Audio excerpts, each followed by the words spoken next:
Eleanor Roosevelt was an American political figure, diplomat, and activist. She was born in 1884 into a wealthy New York family. She married Franklin Roosevelt, her fifth cousin once removed, in 1905. Eleanor and Franklin Roosevelt raised six children together.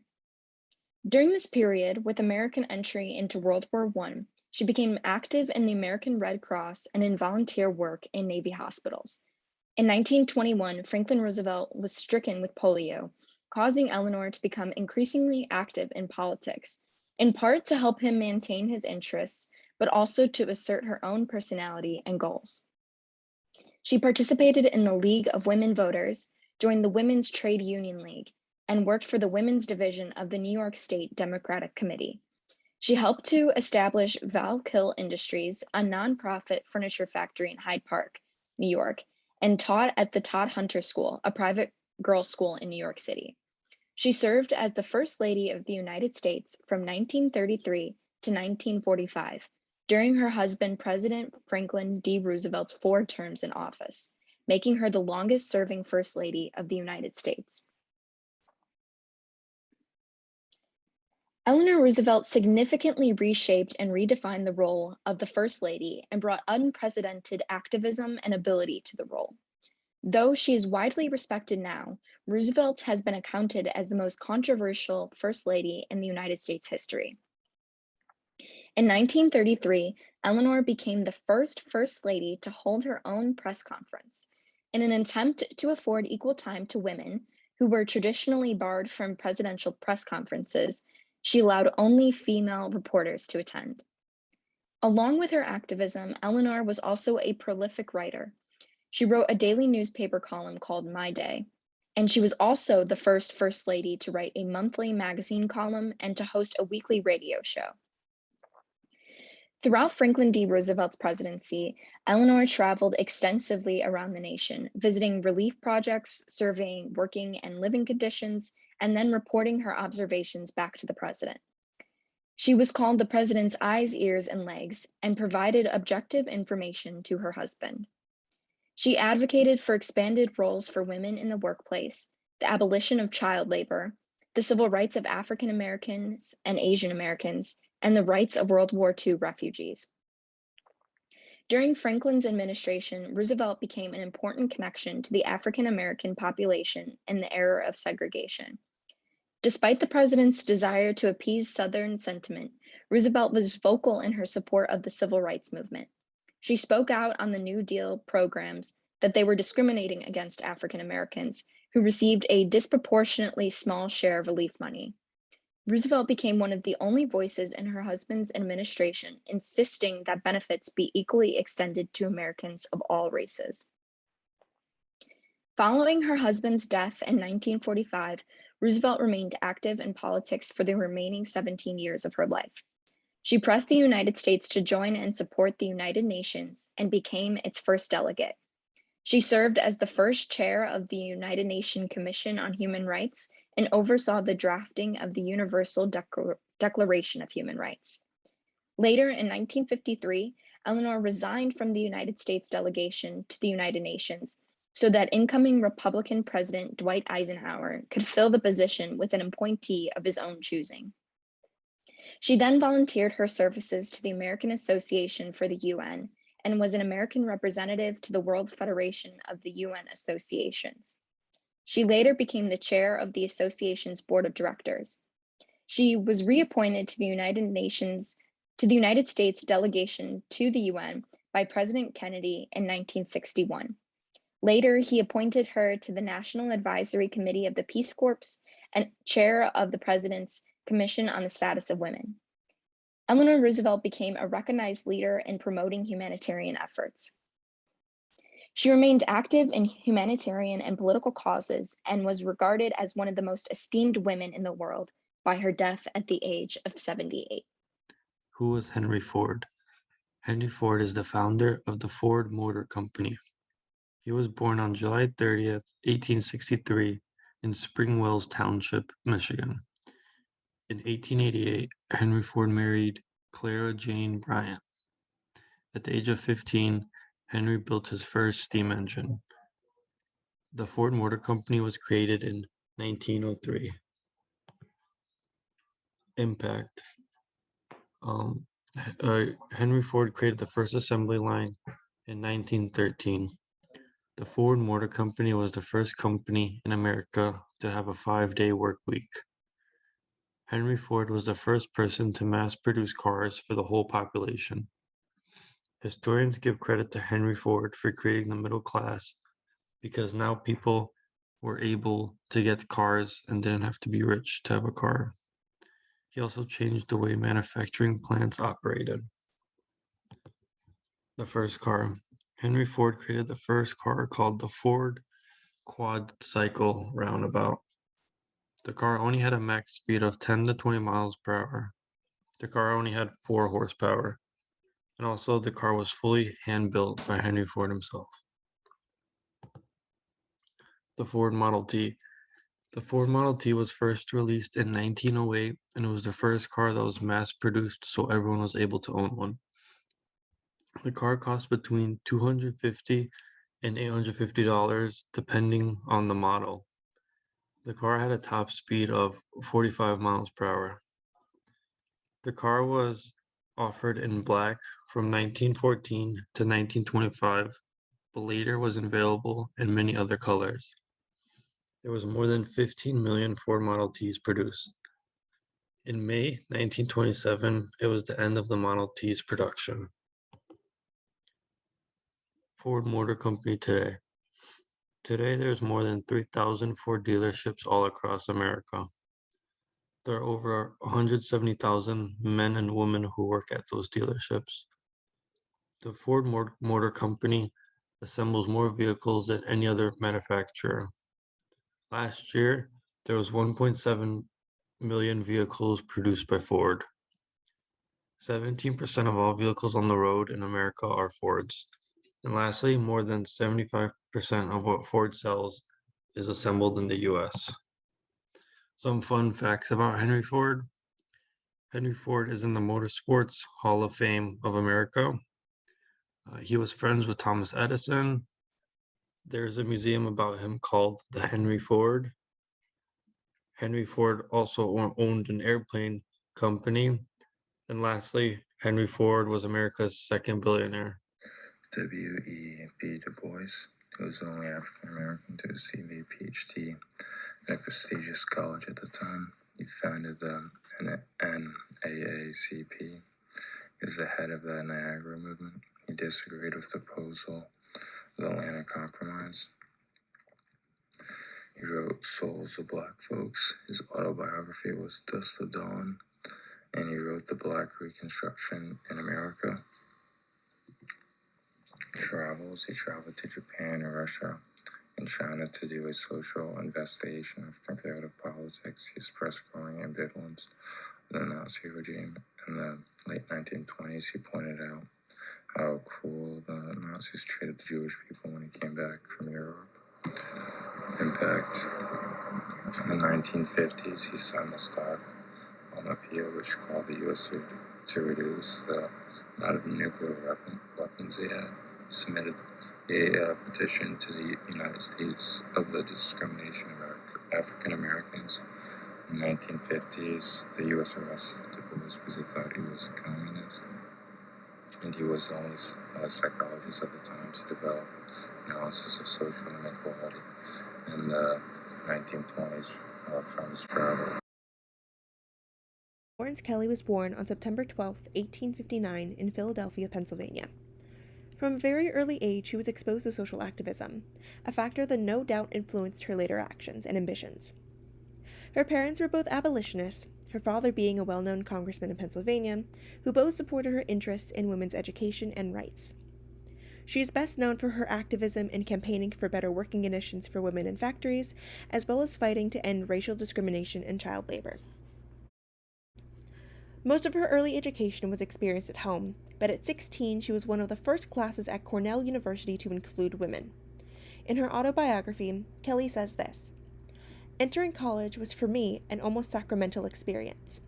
2 long years I had lived for it, since that lonely morning when I found, in the otherwise empty wastebasket in my father's study, Cornell's offer of equal intellectual opportunity for women.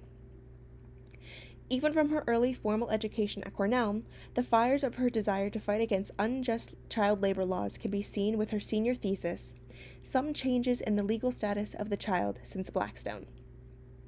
After graduating from Cornell, Kelly set off for Europe, where she attended the University of Zurich, where she furthered her education in the studies of politics, economics, and law. It was here that her time in Europe introduced her to socialism, where she translated many socialist pieces into English. One in particular was Frederick Engels' The Condition of the Working Class in England in 1844, which in short stated that the Industrial Revolution that made workers worse off than they were before. Florence Kelly made her grand return to the United States in 1886, when she and her then husband moved to New York. But in 1891, she divorced him and moved to Chicago, where she took up residence at Jane Addams' Hull House. While at Hull House, she was hired to conduct investigations into working conditions within Chicago's factories and sweatshops. Her report shed light on the horrific working and living conditions of the workers, including finding children as young as 3 or 4 working in tenement sweatshops. Her investigations ultimately led to the passing of the 1893 Illinois Factory Act, which limited the hours of working women to 8 and prohibited the employment of children under 14. Florence Kelly was also the first woman to be named Chief Factory Inspector of Illinois. After this, Kelly attended Northwestern University and graduated in 1894 with a degree in law, and was admitted to the Illinois bar in 1895. In 1899, Kelly moved back to New York, where she took her advocacy for workers' rights from the state to the federal level. In 1902, she helped organize the New York Child Labor Committee, and only 2 years later, in 1904, she helped to found the National Child Labor Committee. Her efforts then led to the creation of the U.S. Children's Bureau, whose goal is to improve the lives of children and families through programs that reduce child abuse and neglect, increase the number of adoptions, and strengthen foster care. Also in 1902, she became the vice president of the National American Women's Suffrage Association. Finally, in 1909, Kelly was one of the founders of the National Association for the Advancement of Colored People. Florence Kelly ultimately passed away in 1932. She dedicated most of her life to improving the lives of others and worked to improve working conditions for those in factories and sweatshops in large cities in the late 19th century.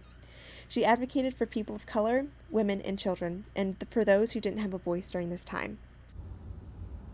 Jane Addams was born into a large family in Cedarville, Illinois. She graduated from Rockford Female Seminary as the valedictorian and was granted her bachelor's degree a year later once the school officially became accredited. She studied medicine but left due to her own poor health. After a period of being intermittently hospitalized, she went on to travel around the world, spending nearly 2 years studying in Europe. When Addams was 27 years old, she took a second tour of Europe alongside her good friend Ellen G. Starr. During this time, they visited a settlement house together, Toynbee Hall, in the East End of London. Their experiences at the settlement solidified their own plans to open a similar house in Chicago. Addams and Starr followed through in these plans and leased a house in 1889 built by Charles Hull. Named the Hull House on the corners of Halsted and Polk, this house would act as a center for social life, to maintain educational and philanthropic enterprises, and to investigate conditions of Chicago's industrial districts. Addams and Starr worked together to raise money and to convince young women to help them raise children, nurse the sick, and listen to the outpourings of troubled people. By the second year that Hull House was founded, they housed 2,000 people each week.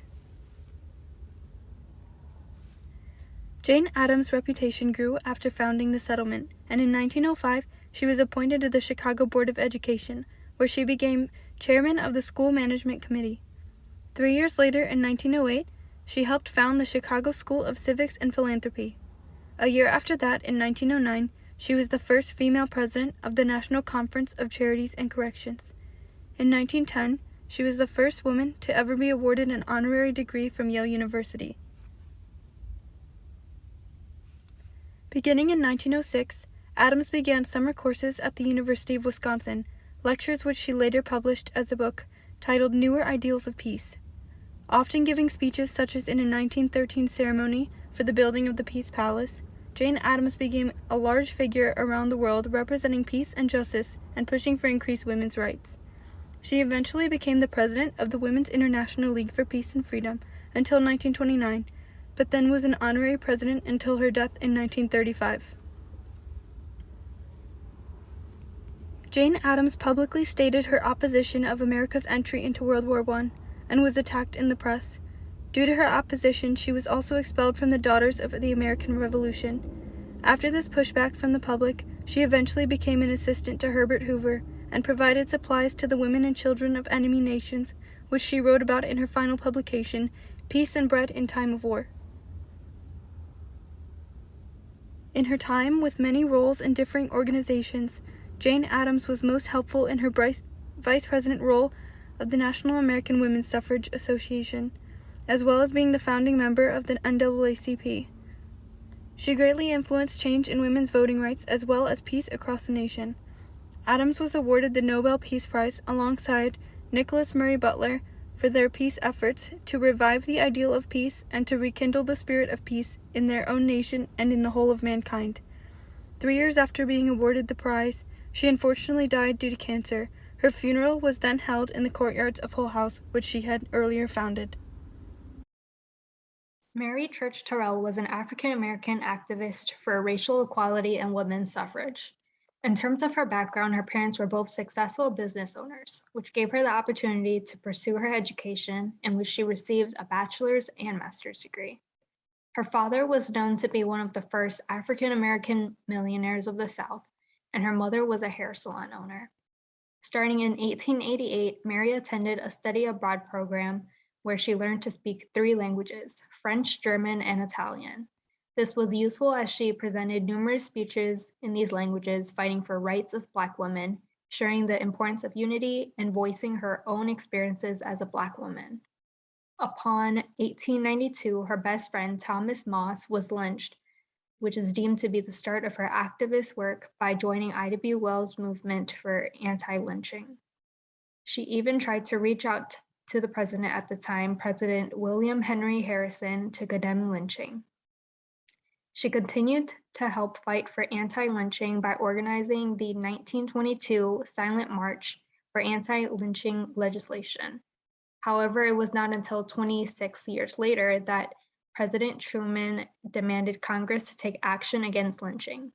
Still, action against lynching takes place today, as last month it was declared that lynching will be seen as a federal hate crime. So as reaching out to President Harrison failed, Mary co-founded the National Association of Colored Women, and it was the president of the organization from 1896 to 1902. She came up with the motto, "Lifting as we climb," working to reform discriminatory practices in society. The organization later helped to build schools for African American children. Later in 1909, Mary was a co-founder of the NAACP, which is a more well-known association for working towards ending racial discrimination for all minority groups. Ultimately, Mary had a strong belief that African Americans as a whole could build up their image through education and activism. She believed that this would help ultimately stop racial discrimination. In terms of Mary's impact, she was an active voice for racial and gender equality by being the co-founder of numerous associations fighting inequalities throughout society.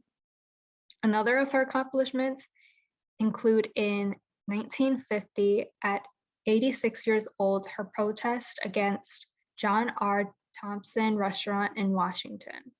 Because of the segregation in this restaurant, this fight led to the Supreme Court ruling that segregated eating facilities were unconstitutional 3 years later. At the time, she would also do other sit-ins to protest restaurants that were doing the same. Sit-ins were a part of a nonviolent movement to protest discrimination in terms of being treated differently in public locations. As seen in the images in the PowerPoint slides, Mary was active in fighting for equality. For instance, the image to the left shows her picketing at the White House. The image to the right shows a program promoting her speeches. In general, her efforts helped with fighting for African American rights, women's rights, and educational rights. Okay, so here's some general information on Anna Julia Cooper. She was born on August 10th, 1858, and she was born into slavery. She was known as a visionary Black feminist leader, an educator, an intellect, an activist, and she lived a very long life. She died in 1964 at the age of 105. So here's a timeline of some of her key moments. So in 1892, she published A Voice from the South from a Black woman of the South.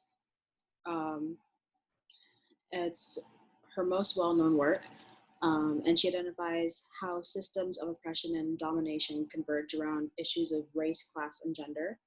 And she also argued for the central place of Black women in the battle for civil rights. Excuse me, in 1925, she earned her PhD in Paris. She became only the fourth Black woman in the US to earn her PhD when she completed and defended her dissertation at the University of Paris-Sorbonne. And then in 1930, she became the president of Frelinghuysen University at the age of 72. She took presidency of Frelinghuysen, a group of community schools for Washington, D.C.'s working Black residents. When she retired from her position as president in 1940, at the age of 82, she continued to serve as the school's registrar until well into her 90s. And then, of course, like I said before, in 1964, she passed away. And she's buried next to her husband, George Cooper, in Raleigh City Cemetery.